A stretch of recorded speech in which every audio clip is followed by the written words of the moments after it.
Okay, now there are a few sets that are considered special in the sense that we have special symbols for them, so let me tell you about those. I know you've been told that everybody's special, and of course all sets are special in their own way, but there are a few that have special symbols that we're going to come up against, and so I just want to tell you about those. So the first few have to do with sort of mathy type things, right? So we use these script letters, and one of the letters I'm going to use is Z. I think I actually mentioned this in a previous segment. A script Z is the set of all integers. So these first few here are all about different kinds of numbers. And integers can be negative or positive or zero. They're always whole numbers. So we might write it like this: -2, -1, 0, 1, 2, 3, ... And actually we should probably put a ... on the other side as well, to sort of denote that it goes off to infinity in both directions. Okay, so whenever we say Z, we just mean the set of integers. Another one we'll see is a script N, with 2 lines right there. These are called the natural numbers. And they're called natural because that's how we would start counting. And isn't it natural that the first thing we might learn of to count would be 1, 2, 3, all the way up? Interestingly, some mathematicians include 0 in this set and some don't. I'm going to include 0 just so I'm consistent with what's in the book. But either case, it basically is the positive integers only, or the positive integers plus 0, are called the natural numbers. All right, another one goes by this, and these are the so-called real numbers. And if you've studied some bit of math, you probably know there's something called imaginary numbers, which are actually, they exist as well, just as much as the real numbers do. So it's kind of funny to call them real numbers. But real numbers are all of the decimals, including decimals that never end nor repeat in their decimal representation. Okay, so that actually becomes important when we contrast it with the next set. But, you know, if I have, 2.2 and 4.5 and pi over 8, those are all real numbers. And if you want me to list them all out, I hate to rain on your parade, but it actually is not possible to list all of the real numbers. And when I say it's not possible to list, I don't merely mean that it's not possible to exhaustively put all of them on paper. That's true of the integers as well. But it's actually not even possible to make a list with a ... in it in order to specify the real numbers. And that's actually a really, really famous truth, which you may discover the truth of in a later computer science class. Anyway, when we talk about the real numbers, essentially what we mean is decimals in addition to the integers, right? There's an important subset of that that goes by Q, which looks really weird and trippy when you do the script thing here. But Q is the rational numbers. I'm not sure why they use Q for that. Actually, I'm not sure why they use Z for the integers, to tell you the truth. Maybe some other language, a mathematician, that's what the words rational and integer began with. At any rate, a rational number is any number that can be expressed as the ratio, and that is where we get the word rational, because it contains ratio, that can be expressed as the ratio of 2 integers. So if I have 4 over 5, that is a rational number. And if I have 7 over -16, that is a rational number. And if I have 14 over 1, that is a rational number. So all of the integers are rational because they can be expressed as something over 1. Okay. Now, this goes back to the ancient Greeks.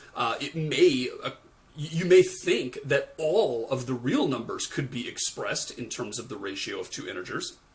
And in fact, the early Greeks thought that when they first came up with numbers and their various operations on counting and things. What they said was, well, let's just say that if we want to travel, 1 unit of distance, 1 stadia or whatever, then we can travel 2 stadia, which is twice as far as that, and 3 stadia, which is 3 times as far as that, etc. We'll always travel an integer number of stadia, right? Because those are just what the integer counting natural numbers are. Well, then someone said, well, what if you only traveled half as far or 2/3 as far or whatever? And they said, well, what we'll do is we'll take that 1 stadia length and we'll divide it up into some number of equal parts. So if you want to go half the distance, we'll just say we'll divide it into 2 and say say you went 1 out of 2 parts. Or if you want to go 2/3 of a distance, we'll say, well, you went 2 out of 3 parts. And that's really what the division sign means in a fraction, in a rational number, is that you're saying the numerator out of the denominator, different parts out of 1, right? And the ancient Greeks thought, well, any number, as long as you make that division big enough, as long as you divide into 1,000 parts or 1,000,000 or 1,000,000,000 or whatever, you'll eventually be able to get to any amount of precision in the number, and there's any distance you can travel. Turns out that it's not so, and there's a famous proof that, according to legend, when the guy first showed this to Pythagoras and proved that there are some numbers that cannot be expressed as the ratio of 2 integers, they threw him off the boat to drown. It's sort of lost in antiquity. Who knows if that actually happened or not, but it did rock the world of the ancient Greeks. The idea that there could be these numbers that are incommensurate numbers is what they called them, meaning no matter how much you divide a unit into smaller and smaller and smaller and smaller pieces, you can never actually get the exact number that you're talking about. The most famous of the irrational numbers, or maybe I shouldn't say the most famous, but the earliest example of one, the first one that was proved to be rational, was the square root of 2. That is an irrational number. You cannot express this as any ratio of integers, even if the denominator is 9, 6, 3, 2, 4, 5, 3, 3, 2, 6, 4. If you made this huge number down here because you're dividing into that many different parts, and then you've got some number of them up here, you cannot express the square root of 2 as the ratio of 2 integers. We would always put an approximation sign here to say that we can get closer and closer to the true value of the square root of 2. The larger we make the denominator, because we can get more and more and more precise. But nevertheless, there is no rational number that can be expressed that holds the value of square root of 2. Another famous one is pi. Another famous one is e. You learn like e to the x or something like that, right? So that e is actually an irrational number. And so it's kind of a fun fact. It's also interesting that it turns out there are not only more irrational numbers than there are rational, but there are infinitely many more irrational numbers. So not only do irrational numbers exist, but they exist in vast quantities. One other interesting thing, kind of while we're talking about this, it's good to know. One definition of rational number is that it can be expressed as the ratio of 2 integers, like these things here. Turns out also that any number which can be expressed as the ratio of 2 integers can also be expressed as a decimal, say 17.2394444, ... where this thing is repeating forever. In other words, there comes a point in the decimal representation past which it's a repeating pattern. There might be, some number that's 3.713713713713 ... Or you may have seen in grade school, sometimes they put a bar over it, indicating that that's the part that repeats, right? So it turns out that that's an equivalent definition. Any number which can be expressed as the ratio of 2 integers can also be expressed as a decimal number which repeats at the end. And that's true of 14 as well, right? 14 is 14.0000. So that's just kind of a special case because the 0 ends up repeating. It turns out that if you listed all of the digits of pi, you would get 3.14159, and then who else knows what it is. But this trail of dots here is a little bit different than this trail of dots here, because this one just indicates that zeros repeat forever. This one here indicates that we don't know what repeats forever, and in fact there's no rhyme or reason, no pattern to what any of these digits are, and that's because pi is not a rational number, it is an irrational number. So, fun fact. That isn't going to come into play a lot in this class, but all you really need to know is that when you see q, you're talking about a specific kind of real number, the kind that are sort of well-behaved in terms of being able to be expressed as a ratio. All right, 2 other sets that are actually more important than any of the ones I've talked to you about for discrete math are coming up next. So the first one is very simple. It's simply the set that has no elements in it, and we call that the so-called empty set. And there's 2 ways to write this.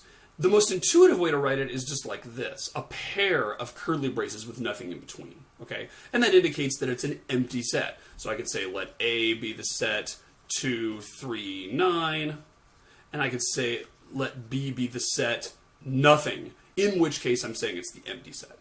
Now, the only reason this gets confusing is because mathematicians decided to get all smart, and they said, well, you know what? We need a special symbol for this because we really would feel smarter if we had a special symbol. So in addition to using an empty pair of curly braces like this, we're also going to have the alternate notation, which looks like this.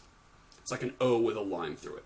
And that means the same thing as this. Those are equivalent ways of writing it.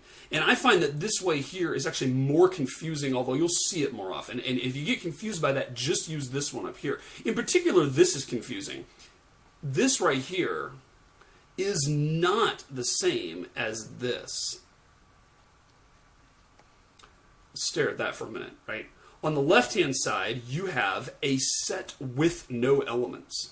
Over here, you have a set with one element, and that one element just happens to also be a set, and it just happens to be the empty set. Okay, so the thing on the left has no elements, the thing on the right has one element, the one element of which happens to be a set. And if that confuses you, it might be clearer to just draw it like this. Now it's pretty clear that you've got one set which has something in it, and what is that one thing? Oh, well, it's a set which has what in it? Oh, nothing at all, right? So that's a little bit easier to understand, but don't mistake the empty set for the set containing the empty set, right? We could even have the set that contains the empty set and a set that contains a set that contains a set which contains a set which contains nothing. That is a really weird looking thing, but that is in fact a set. And if I said, let's make this equal to x, and I asked you, how many elements are there in x? Your answer would be 2. There are 2 elements in x. The first one is a set with no elements.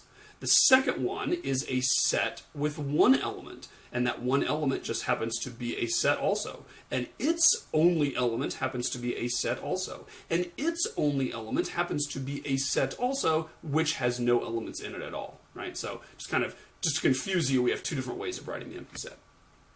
All right, and the last one is the most confusing one of all, and it is called the so-called domain of discourse. Some authors call this the universal set instead of the domain of discourse. I like domain of discourse better because it makes me sound more English or something like that. But some people call it the universal set. And usually when they call it the universal set, they use the letter U for universal to denote it. That's not what we're going to use, though. We're going to use the symbol omega, capital omega. And I think that's cool because it looks like somebody's bicep that they're flexing or something like that, right? Now, the domain of discourse, let me try to get across what this is. Essentially, it is the set containing everything. So the empty set is the set containing nothing. The domain of discourse is the set containing everything. So the empty set and the domain of discourse are kind of opposites, okay? Circle with a line through it and omega are sort of opposites. Now, the reason it's kind of weird is because when we call it the domain of discourse, what we mean is everything that we're talking about right now. So it doesn't necessarily mean the set that has absolutely every possible thing in the universe in it. 3, 9, Q, the University of Mary Washington, all the dreams about pregnant dolphins, right? Those are all things that would be in the true uber set of everything. The domain of discourse really is a little bit more restricted. It depends on what problem we're talking about. For instance, if I said, let's talk about the male and female members of my class, I might say, well, let's define F as the set of all females, and let's define M as the set of all males, and then I might say omega, which is the domain of discourse, is the set of all students. Because we might say if there's a student that's in F, a member of F, then they are not a member of M. And if they're a member of M, they're not a member of F. And whichever one they're in, they are in the domain of discourse. And I wouldn't put a toaster oven in the domain of discourse because that doesn't really make sense for the problem that we're solving.